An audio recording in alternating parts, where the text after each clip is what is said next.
Have you ever wondered why some people seem to bounce back from setbacks like rubber balls, while others feel crushed by the smallest disappointments?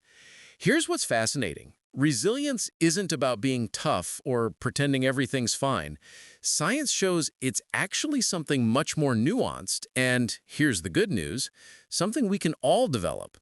So today, let's explore what psychological resilience really means, why it matters more than ever, and most importantly, how research suggests we can strengthen this mental muscle.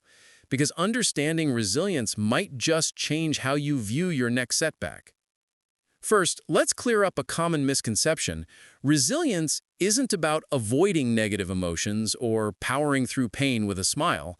Research from the American Psychological Association actually shows that resilient people feel stress, sadness, and anxiety just like everyone else.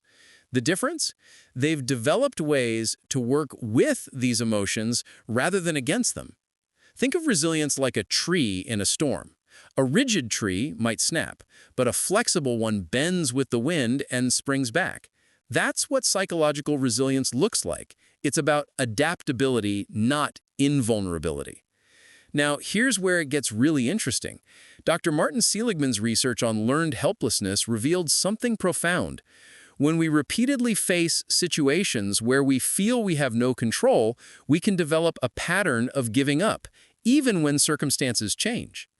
But here's the flip side. We can also learn optimism and resilience. It's not fixed. It's not just genetic, it's a skill. So how do we build this skill? Research points to several key factors. First, there's something called cognitive reframing. Studies show that resilient people often naturally reinterpret stressful events in ways that feel more manageable. They might ask, "What can I learn from this?" instead of "Why me?" This isn't toxic positivity. It's about finding genuine meaning in difficulty. Dr. George Bonanno's research at Columbia University found something surprising about trauma and resilience. Most people, around 65%, show what he calls a resilience trajectory after major setbacks. They experience distress initially, but then return to normal functioning relatively quickly. This suggests resilience might be more of a default human response than we previously thought. But here's what I find most practical from the research. Resilience often comes down to small, daily practices. Studies on mindfulness meditation, for instance, show it can literally change brain structures associated with emotional regulation. Just 10 minutes a day of mindfulness practice has been shown to increase gray matter in areas linked to learning and memory, while decreasing it in the amygdala, our brain's alarm system. Connection matters too. Harvard's Grant study, one of the longest studies on human development, found that the quality of our relationships is one of the strongest predictors of resilience and well-being. When we face setbacks, having even one person who truly understands us can make an enormous difference. This isn't about having hundreds of friends, it's about depth, not breadth. There's also something called stress inoculation. Research suggests that experiencing manageable challenges actually builds our capacity to handle bigger ones later. It's like building immunity.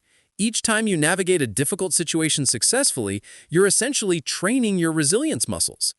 The key word here is manageable. Overwhelming stress can have the opposite effect. Post-traumatic growth is another fascinating area of research. Psychologists Tedeschi and Calhoun found that many people don't just bounce back from trauma, they actually grow from it. They might develop deeper relationships, find new meaning in life, or discover strengths they didn't know they had. This doesn't mean trauma is good or necessary, but it shows our remarkable capacity for transformation. Now let's talk about failure specifically. Carol Dweck's research on growth mindset reveals that how we interpret failure largely determines whether it breaks us or builds us. People with a growth mindset tend to see failure as information, not as a verdict on their worth. They ask, "What's the lesson here?" rather than concluding, "I'm not good enough." Here's a practical framework backed by research, the 3 C's of resilience.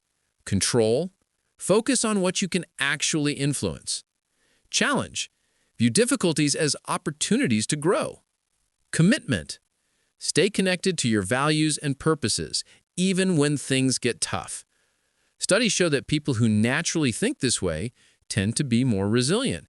But again, these are learnable patterns. One particularly powerful finding comes from research on expressive writing. Dr. James Pennebaker's studies show that spending just 15 to 20 minutes writing about traumatic experiences for 3 to 4 days can lead to significant improvements in both physical and psychological health. It seems that putting our experiences into a narrative helps us process and make sense of them. But remember, resilience looks different for everyone. Some people process best through talking, others through physical activity, creativity, or quiet reflection. The research consistently shows there's no one-size-fits-all approach. What matters is finding what works for you. As we wrap up, here's what I want you to remember. Resilience isn't about being invulnerable or always positive. It's about developing a flexible, adaptive response to life's inevitable challenges. It's about building practices that support you, connections that sustain you, and perspectives that empower you. So here's my challenge for you. Think about one small resilience practice you could try this week. Maybe it's reframing a current challenge, reaching out to someone you trust, or spending a few minutes journaling. Remember, resilience is built one small step at a time. What will your first step be? Share your thoughts below. I'd love to hear what resonates with you and what you're planning to try.